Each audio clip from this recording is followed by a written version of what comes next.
Assalamualaikum warahmatullahi wabarakatuh. Perkenalkan, saya Ulul Mukmin SPD, nomor peserta PPG 2019 00569901, asal SMP Negeri 4 Bumi Jawa, Kabupaten Tegal, Provinsi Jawa Tengah.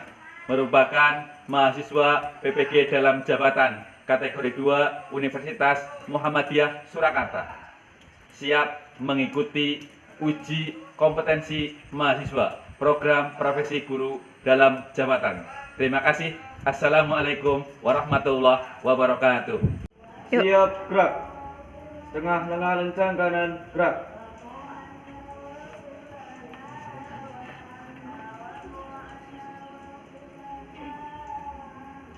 Tegak, gerak.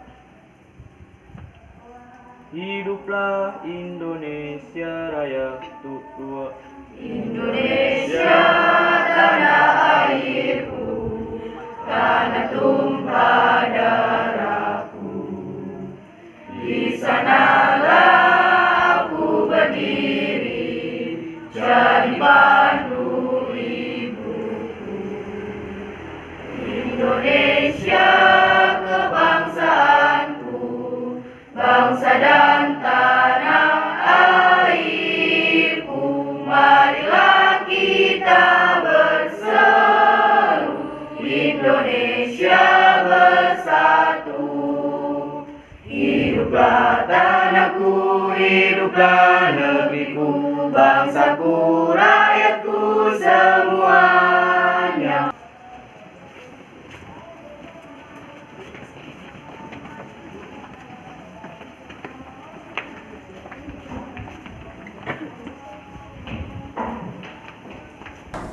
Assalamualaikum warahmatullahi wabarakatuh. Waalaikumsalam warahmatullahi wabarakatuh. Selamat siang anak-anak semua. Siang. Apa kabarnya hari ini? Alhamdulillah luar biasa. Allahu Akbar. Alhamdulillah ya, luar biasa. Semoga selalu sehat, selalu berkah dan tentunya selalu berbahagia. Gitu. Baik anak-anak, sebelum kita memulai pembelajaran hari ini, marilah kita berdoa terlebih dahulu agar pembelajaran PPKN kita, ya, terutama kelas 9 ini kita berjalan dengan lancar. Mari kita berdoa terlebih dahulu. Silakan ketua kelasnya. Pak duduk siap gerak, doa mulai. Bismillahirrahmanirrahim. Raditu billahi robba wa bil islami dina wa bi Muhammadin nabiyya wa rasula. Rabbi zidni ilma warzuqni fahma. Amin ya rabbal alamin. Selesai. Saya cek hadiran terlebih dahulu. Kelas 9A ya. Agil Musaki, Alvito, Amaliatu, Chelsea, Denny, Hasna, Ayatul Nufus, Indah Triana, Iktina, Abizar, Dimas Galih, Dwi Cahyono, Gibran. Baik, sebelum kita mulai pelajaran, ya, saya ingin semuanya mengecek kerapian kelas. Ya, oke, coba dicek di ruangan ini. Kalian kan tadi sudah beket, ya, tapi kan karena ini kita jam siang, barangkali tadi habis istirahat, ada sampah atau ada bilas, coba dicek dulu. Ya, sudah bersih belum? Kalau ya sudah bersih? Ya. Kalau sudah semuanya coba berdiri sekarang. Ya, berdiri terlebih dahulu. Ya, semuanya berdiri. Sekarang coba dicek kerapian bajunya. Ya, kerudungnya barangkali belum rapi, sabuknya, dasinya, ya, dan semuanya. Rambutnya juga dirapikan, ya. Untuk membangkitkan semangat kita mencintai tanah air dan bangsa negara Indonesia, mari kita menyanyikan lagu nasional, ya.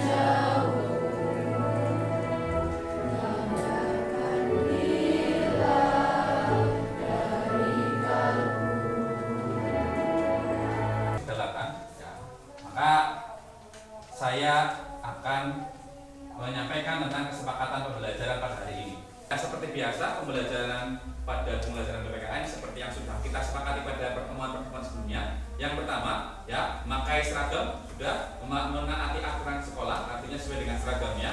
Yang kedua, dilarang makan dan minum pada saat proses pembelajaran. Kalaupun terpaksa harus minum, silakan izin terlebih dahulu. Kemudian selanjutnya dilarang berbicara, dilarang ngobrol di luar konteks diskusi, di luar konteks pembicaraan. Gunakan waktu belajar ini dengan maksimal. Silakan kalian ngobrol dengan temanmu, silakan kalian aktif dengan temanmu untuk mengikuti pembelajaran PPKN ini dengan baik. Begitu. Sebelum pembelajaran kita mulai, Pak Guru punya tepuk semangat. Ya, caranya adalah 3 kali tepukan. Kalau Pak Guru bilang tepuk semangat, semangat, terus ketiganya semangat, begitu ya. Kemudian dilanjut tepuk angka, tepuk 1 kali, tepuk 2 kali, tepuk 3 kali, dan tepuk tak sampai. Ya. Oke, yuk coba ya. Oke, tepuk semangat.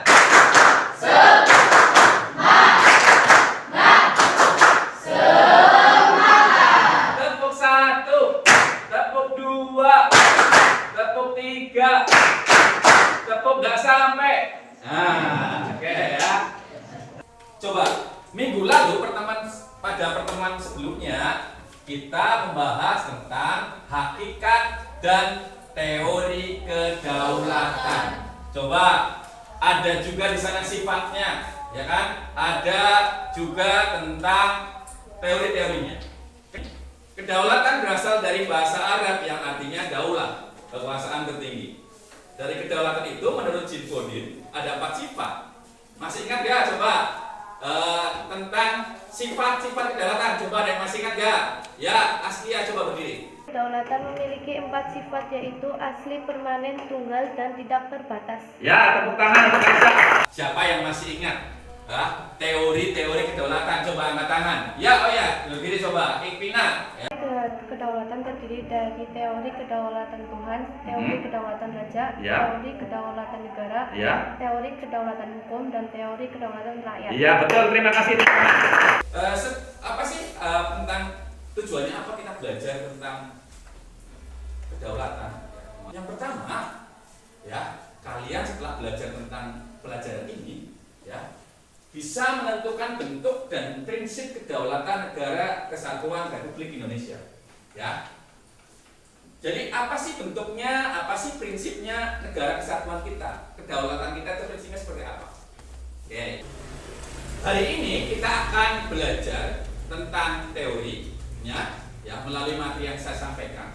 Kemudian kita akan mempelajari berbagai masalah, problem based learning namanya. Nanti kita akan belajar menjadi detektif, analis kasus, dan mengaitkan dengan materi kasus tersebut serta mencari solusi terhadap sebuah permasalahan yang kita hadapi.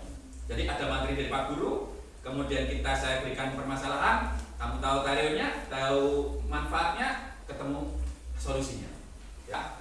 Di akhir pembelajaran ada beberapa penilaian yang harus saya kemukakan. Ya. Jadi penilaian itu ada 3. Satu, penilaian pengetahuan, artinya materi-materi apa yang nanti akan saya ujikan.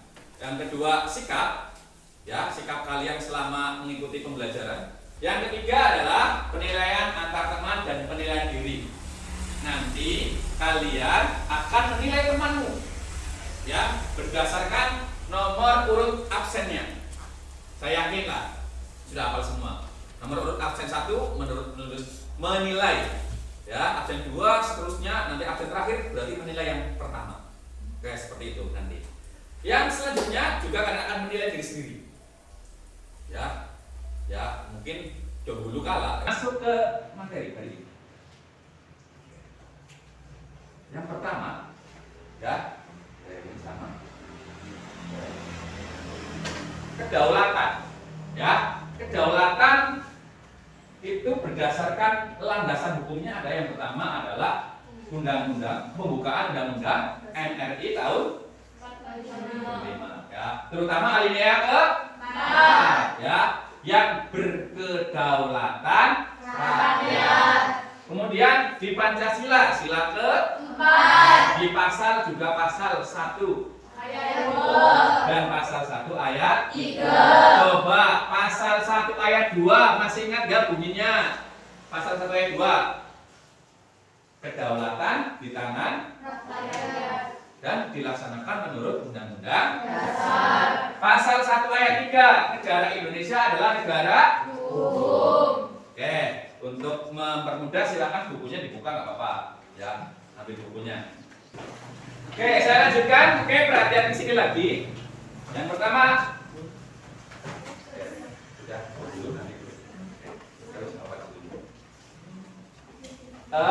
Tadi kita sudah belajar tentang landasan hukumnya. Kalau kamu sudah landasan hukumnya, maka setelah tahu landasan hukumnya, maka bentuknya adalah kedaulatan rakyat. Ya, kemudian dalam sistem negara diwujudkan dalam sistem negara demokrasi. Apa itu demokrasi? Demos dan kratos atau kratein. Pemerintah yang berasal dari rakyat, oleh rakyat dan untuk rakyat. Kemudian demokrasi kita, demokrasi Pancasila. Jadi kalau di dunia itu adalah sistem demokrasi. Dunia itu mengenal sistem demokrasi. Tapi demokrasi dunia itu pelaksanaannya sesuai dengan negaranya masing-masing. Karena negara kita adalah negara yang menganut menggunakan ideologi Pancasila, maka demokrasi kita adalah demokrasi yang berlandaskan bersumber pada nilai-nilai Pancasila. Lanjut. Prinsip-prinsip kedaulatan. Sebagai negara yang berdemokrasi atau memiliki kedaulatan, prinsip yang pertama adalah negara Indonesia adalah negara kesatuan yang berbentuk republik. Hal ini tertuang di dalam pasal 1 ayat 1 pembuka Undang-Undang Dasar Negara Republik Indonesia tahun. Oke, belum. Yang kedua, kedaulatan berantakan rakyat dan dilaksanakan menurut Undang-Undang Dasar. Yang ketiga, negara Indonesia adalah negara hukum. Yang keempat, presiden tidak dapat membekukan dan atau membubarkan DPR. Yang kelima, menteri-menteri diangkat dan diberhentikan oleh presiden. Keenam, MPR hanya dapat memberhentikan presiden dan atau wakil presiden dalam masa jabatannya menurut Undang-Undang Dasar. Sebagai negara hukum sesuai dengan pasal 1 ayat 3, ya, maka kita mengenal yang namanya rule of law. Apa itu rule of law? Rule of law adalah salah satu ciri negara hukum. Yang pertama, ada perlindungan konstitusional. Apa itu perlindungan konstitusional? Bahwa kalian sebagai warga negara itu dilindungi hak-haknya, diberikan semua haknya. Termasuk hari ini kalian ada di bangku sekolah adalah salah satu hak konstitusional. Maka dilindungi. Ya, kamu berangkat sekolah, kemudian mengikuti pembelajaran dan sebagainya. Itu diikuti begitu. Kemudian yang kedua, ada badan kehakiman yang bebas dan tidak memihak. Ya, seperti peradilan agama, pengadilan militer, pengadilan tata usaha negara. Nanti sistem itu akan kalian pelajari lebih lanjut pada SMA, ya. Kemudian ada kebebasan untuk menyatakan pendapat, ya, freedom of speech, ya, kebebasan berpendapat. Ya, kalau kamu sekarang punya media sosial, ya, kamu itu boleh ngomong apa saja selama tidak bertentangan dengan hukum, tidak bertentangan dengan orang lain dan bukan bersifat fitnah. Hati-hati menggunakan media sosial. Di sisi lain itu memberikan manfaat sebagai kebebasan berpendapat, tapi di sisi lain adalah ketika kalian menyinggung orang lain, menyebut namanya secara langsung, itu bisa menjadi pisau yang melukai diri kalian sendiri. Maka berhati-hatilah dengan kebebasan berpendapat. Kemudian ada pemilihan umum yang dilaksanakan setiap 5 tahun sekali, ya, dan ada kebebasan untuk berserikat, berorganisasi dan beroposisi. Oke. Ini kalau di buku kalian halaman 63, ya, di halaman 63 itu ada sama persis. Bagaimana perbandingan demokrasi Pancasila, demokrasi liberal, dan demokrasi sosialis. Ya, itu berbeda-beda. Ya, saya yakin di rumah sudah belajar, ya, sudah mempelajari lebih lanjut, ya. Tidak perlu panjang lebar mengenai ini. Oke. Salah satu wujud rule of law dan negara demokrasi adalah adanya pemilihan umum. Ya, maka salah satu bentuk demokrasi, ya, Karena tadi kedaulatan bentuknya demokrasi Pancasila selalu diwujudkan melalui pemilihan umum. Nah, pilar-pilar politik. Nah, penyelenggaraan pemilu yang bebas dan berskala, pemerintah yang terbuka, akuntabel dan responsif, kemudian perlindungan terhadap hak asasi manusia dan berkembangnya civil society dalam masyarakat. Artinya pemilu itu dalam sistem demokrasi merupakan hal yang sangat fundamental, yang sangat penting dalam sistem demokrasi. Ya, berarti demokrasi kita kalau pengen sehat harus ada pemilu. Ya, Pak Guru akan sampaikan video. Coba disimak baik-baik tentang pemilu. Di sana tumbuh nilai-nilai kekeluargaan, gotong royong, dan musyawarah. Ukurannya adalah dalam menentukan pilihan politik.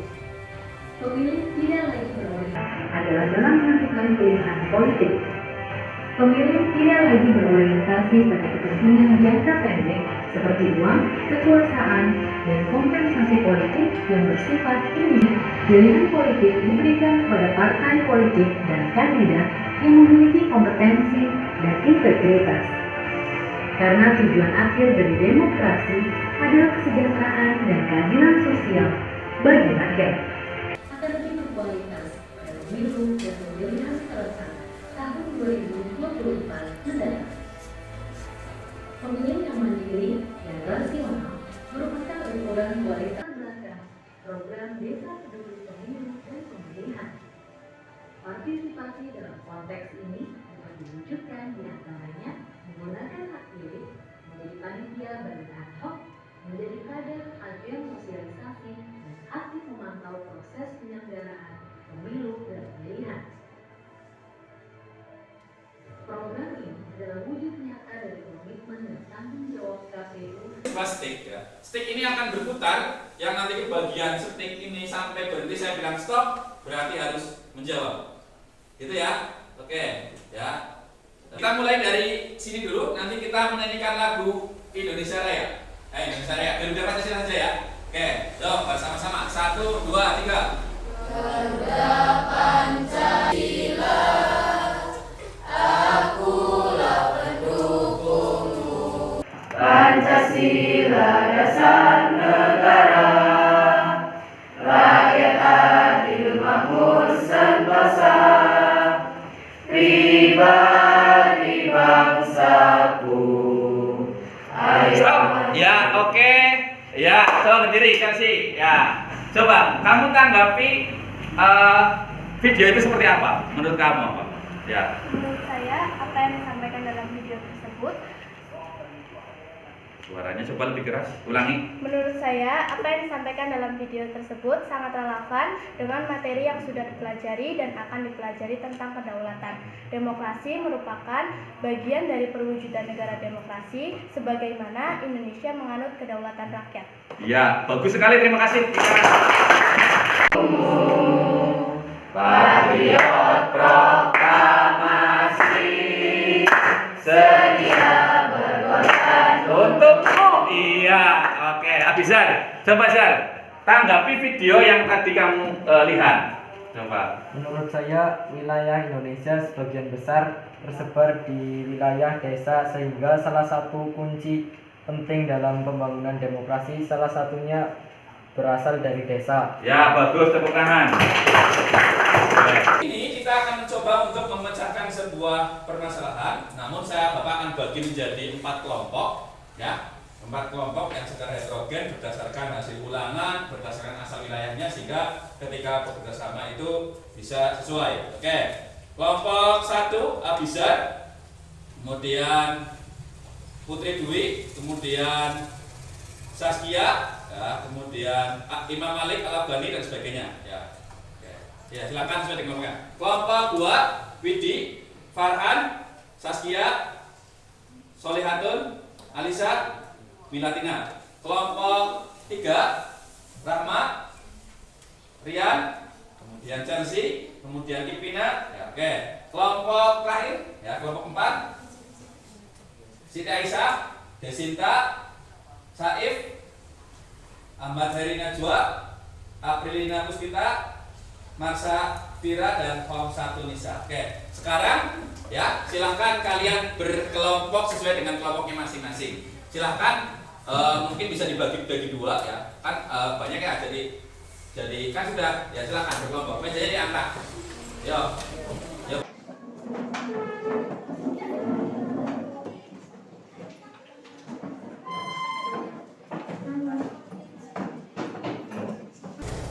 Ya, Pak Guru akan membagikan artikel berita yang pasti ada kaitannya dengan materi hari ini, dan nanti akan saya berikan ke KP juga.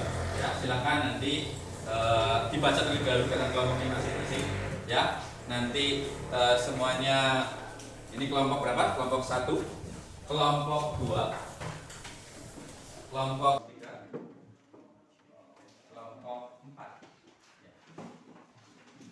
Silakan. Pak Guru juga sudah membagikan ya link berita tersebut di grupnya masing-masing. Ya, silakan yang punya HP, HP-nya dibuka. Sekarang coba kalian analisis masing-masing, sehingga saya yakin akan muncul sebuah pertanyaan. Coba siapa yang bertanya? Ya, silakan berdiri coba. Ya. Apa saja penyebab tersebut terjadi? Penyebabnya gitu ya. Oke. Ya. Bagaimana keterkaitan permasalahan tersebut dengan bentuk dan prinsip kedaulatan? Oke, bagus, tepuk tangan. Bagaimana solusi yang tepat untuk mengatasi permasalahan tersebut agar dapat diatasi? Ya, oke, tepuk tangan untuk Kalian tuangkan dalam LKPD. LKPD ini digunakan untuk menjawab. Ya, ini kelompok 4, kelompok 3, kelompok 2, kelompok 1. Tulis nama kelompok kalian, kemudian itu kan mendeskripsikan kasusnya bagaimana secara detail, kemudian penyebabnya apa, sama dengan pertanyaan temanmu, kemudian alternatif solusi yang kalian tawarkan. Ya, kalau kurang yang di belakangnya juga boleh. Ketuanya siapa? Sudah tahu ketuanya siapa? Ya, yang jadi penyaji siapa? IP. Oh, yang jadi IP apa sudah siap gitu ya? Nanti notulennya siapa begitu ya? Ya, oke, baik ya. Oke, silakan mulai. Oke, halo.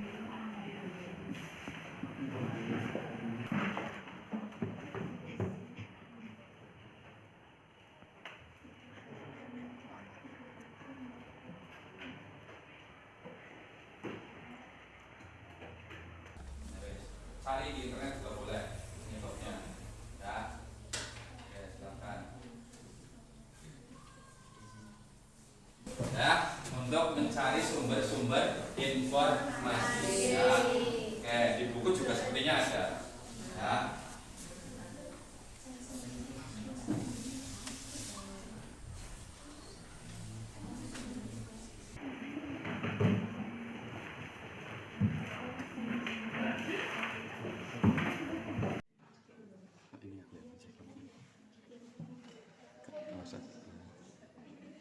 Ya orang sebelum toko langsung baik kayak apa ya?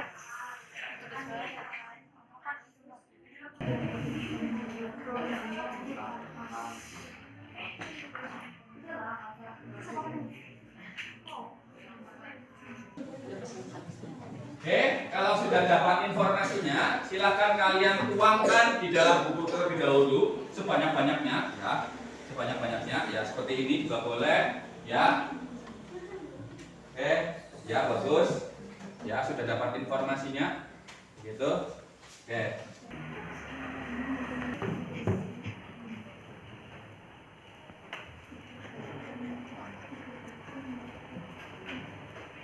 Masih lewat internet ya, kamu tinggal di sini ditulis ya, kira-kira presiden itu kenapa dibatasi ya, terus penyebabnya apa, kenapa misalnya presiden dipilih secara langsung, kamu cari di sini, coba ditulis ya, kenapa presiden dipilih secara langsung, coba. Nah itu kan nanti bisa menjawab pertanyaan di dalam LKPD dan pertanyaan tadi ya.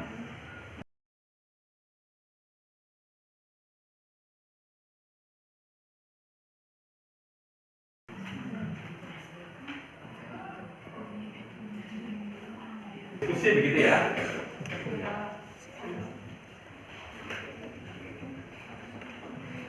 Dari kelompok 1 silakan perwakilannya yang maju ke depan, Pak Ora. Assalamualaikum warahmatullahi wabarakatuh. Waalaikumsalam warahmatullahi wabarakatuh. Perkenalkan, nama saya Putri Dwi Agustina sebagai moderator dari kelompok 1 ingin mempresentasikan Kasus Direktorat Jenderal Administrasi Hukum Umum Kementerian Hukum dan HAM mencabut status Badan Hukum Ormas Hizbut Tahrir Indonesia atau HTI. Dengan demikian, HTI resmi dibubarkan pemerintah.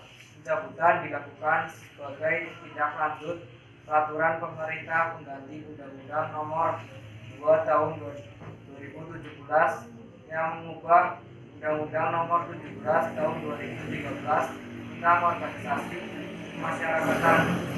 Saya ingin mempresentasikan hasil diskusi kami yang beranggotakan 8 orang, yaitu Bunga sebagai ketua,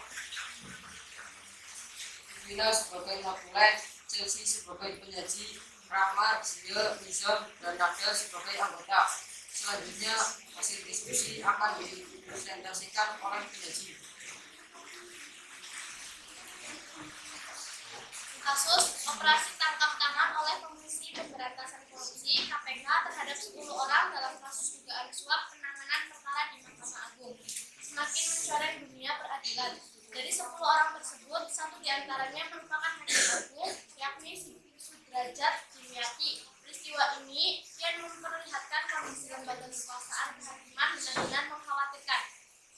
Kasus ini juga setidaknya menambah panjang daftar hakim yang terjerat korupsi.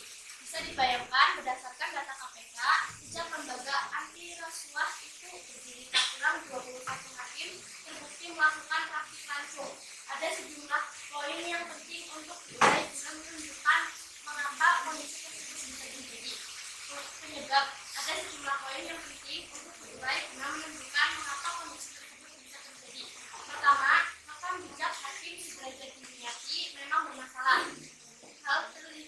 Hal ini terlihat sejak tahun 2013, di mana Sudrajat juga berusaha menyuap anggota Komisi 3 DPR RI dalam proses fit dan proper test calon hakim agung. Setelah diperiksa oleh Komisi Yudisial, ia akhirnya gagal menjadi hakim agung pada tahun 2013. Namun setahun kemudian ia dipilih menjadi hakim agung Kamar Perdata. Hal ini setidaknya menunjukkan bahwa proses seleksi calon hakim agung tidak mengedepankan nilai-nilai integritas. Kedua, lemahnya proses pengawasan lembaga baik oleh Badan Pengawas Mahkamah Agung maupun Komisi Yudisial semakin membuka celah terjadinya korupsi di sektor peradilan. Kondisi tersebut memungkinkan masih banyaknya oknum hakim dan petugas pengadilan yang korup namun tidak teridentifikasi oleh penegak hukum. Alternatif solusi, Mahkamah Agung segera melakukan evaluasi secara menyeluruh untuk memastikan integritas, terutama untuk hakim baik di Mahkamah Agung maupun lembaga peradilan di bawahnya. Kedua, Mahkamah Agung bersama KY dan KPK berkoordinasi untuk melakukan pemetaan terhadap potensi korupsi di lembaga pengadilan agar dapat dijadikan rujukan pembentukan kebijakan pengawasan. Tiga, KPK mengembangkan perkara dan menindak seluruh pihak yang diduga terlibat dalam perkara ini untuk memastikan pemberantasan mafia peradilan berjalan optimal.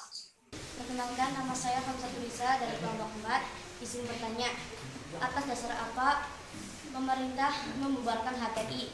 Bukankah itu kebebasan bagi warga negara berserikat dan berkumpul?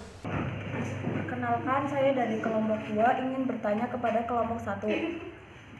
Apa penyebab hakim-hakim mudah terjerat suap, sedangkan secara penghasilan pasti kupan.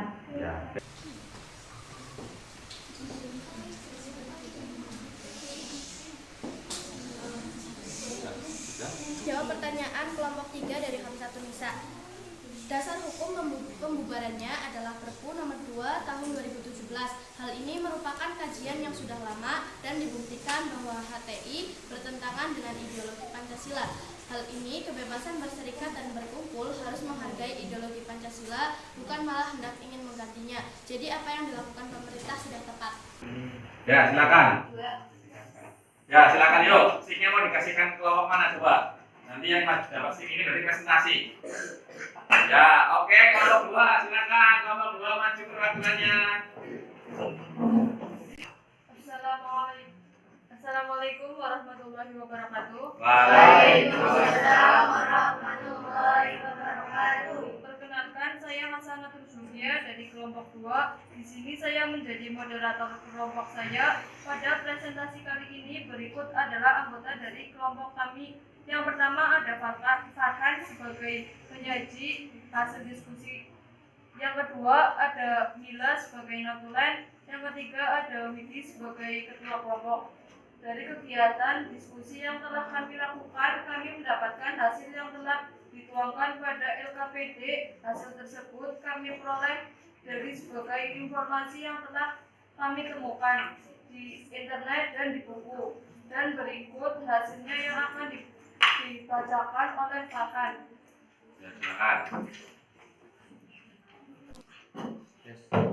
Deskripsi kasus. Pemilihan presiden digelar secara langsung untuk pertama kalinya pada tahun 2004. Artinya melalui pemilu tersebut, presiden dan wakil presiden dipilih langsung oleh rakyat. Pada pilpres periode sebelumnya, presiden dan wakil presiden dipilih oleh Majelis Permusyawaratan Rakyat (MPR) melalui sidang umum. Penyebab ini merupakan amanah Undang-Undang Dasar Negara Republik Indonesia tahun 1945, hasil amandemen yang merupakan amanat reformasi, di mana salah satunya bahwa presiden dipilih oleh rakyat secara langsung, bukan lagi oleh MPR. Sebelumnya ketika presiden dipilih oleh MPR dianggap kurang mewakili kehendak masyarakat, sehingga dengan adanya pemilihan secara langsung menyebabkan legitimasi yang lebih kuat.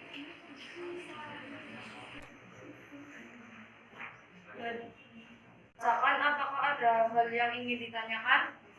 Silakan, saya mau tanya. Oh ya, dari kelompok 1. Silakan. Perkenalkan, nama saya Putri Gunakusina dari kelompok 1. Ingin bertanya, bagaimana kasus tersebut hubungannya dengan bentuk dan prinsip-prinsip kedaulatan? Ya. Terima kasih atas pertanyaannya dari kelompok 1. Untuk menjawab pertanyaan tersebut, izinkan kami untuk berdiskusi mencari jawabannya.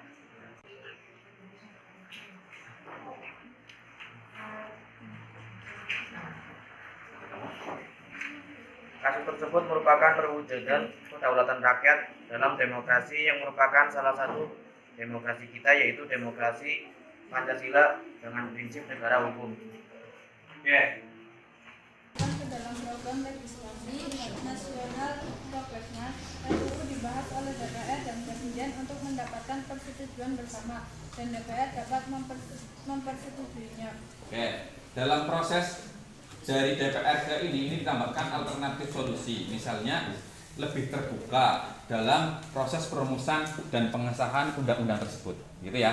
Jadi ditambahkan solusinya sudah baik, tinggal ditambahkan penajaman saja, begitu ya. Oke, silakan. Oke. Kelompok 2 coba dibaca solusinya.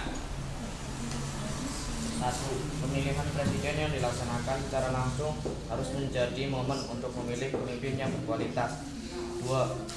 Kader-kader yang terpilih diharapkan mengutamakan kepentingan.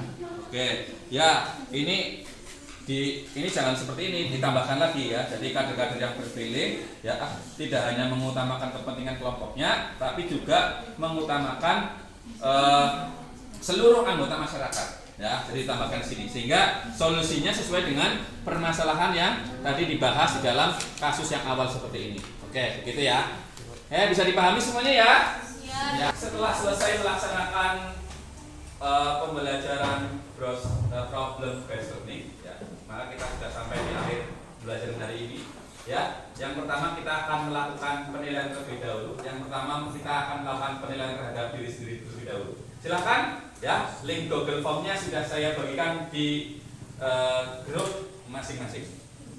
Ya, oke.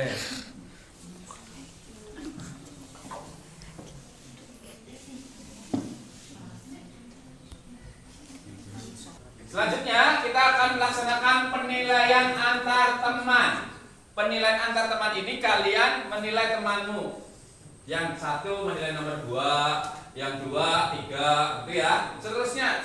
Berarti absen 29 menilai absen 1. Ya, 29 Saskia ya. Nanti menilai ya Ahmad Rina Najwa. Ya, begitu ya. Oke, silahkan dibuka di grup tadi penilaian antar teman. Ya.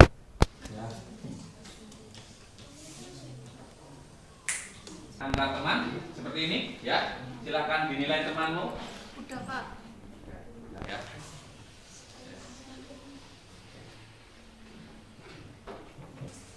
Nih. Dibuka penilaian antar teman. Nah, kamu absen berapa? 16 kan? Berarti nilai yang absen 17. Ya. Oke. Ya, oke, sekarang kita penilaian pengetahuan. Ya. Oke, untuk penilaian pengetahuan ya. Oke. Silakan sudah saya kirim yang terakhir di grup Word. Ya, dibuka. Kamu tinggal di kotak-kotaknya geser. Ya, ya udah kalau udah submit. Kalau udah submit, bawahnya ada submit. Ada ini. Nih, nah, submit answer. Ya, ada submit answer kan? Ini kalau udah gimana? Nah, bawahnya nah. Nih, submit answer. Nah, udah itu. Nanti soal berikutnya muncul.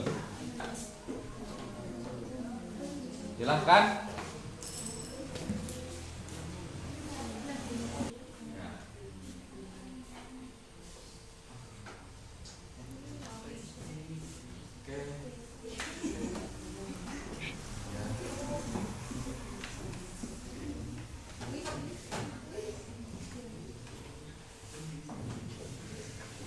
Oke, kalau selesai silakan buka yang terakhir. Saya ingin kalian memberikan survei melalui mentimeter.com ya, yang ada tulisannya menti.com. Dibuka. Nah, voting. Bagaimana penilaianmu terhadap pembelajaran hari ini? Kamu tinggal pilih di sana. Apakah menyenangkan dan cukup paham, atau sangat menyenangkan, atau cukup menyenangkan saja, begitu. Silahkan. Ya, oke. Kita lihat votingnya di sini. Reset.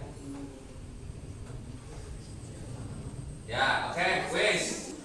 Nah, ya, pelajarannya bagaimana? Menurut kamu, nah, pilih 3 opsi. Ini belum keluar. Nah. Sudah, ya ulangi lagi coba aja dari awal dari buka WA. Ya. Ya, buka WA dulu. Nah. Yang menti, nah ya, bagus. Nah, sudah. Terus, nah, pilih. Nah, silakan pilih yang mana. Oke, sangat menyenangkan. Kalau mau nambah lagi juga boleh. Nah, kirim. Submit. Nah, oke. Ya.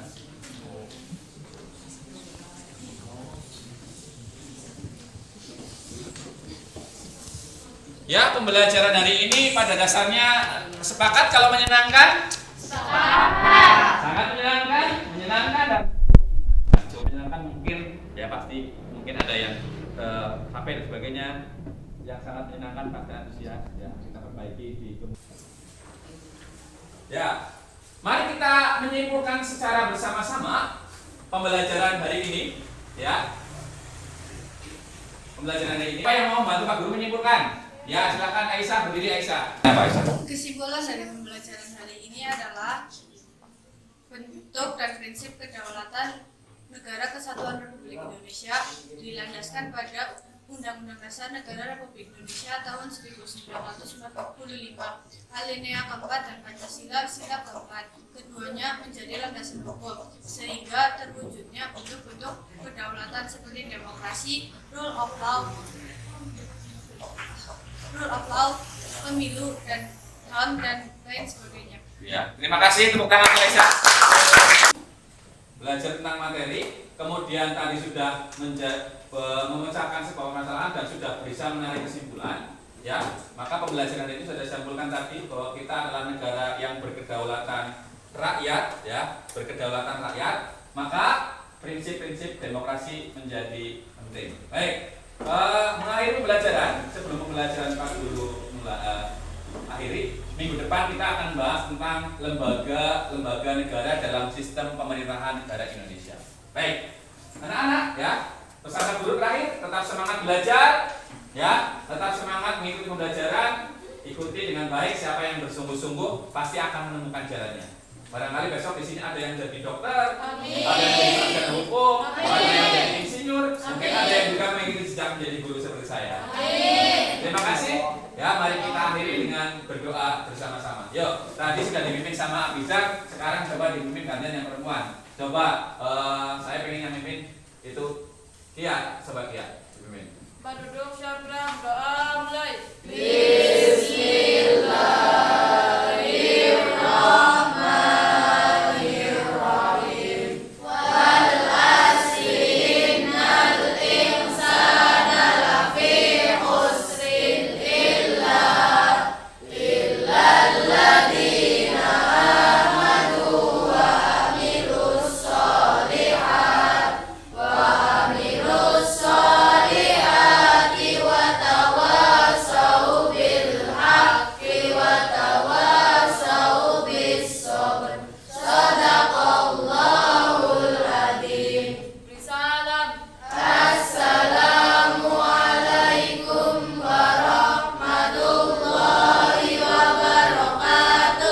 Waalaikumsalam warahmatullahi wabarakatuh.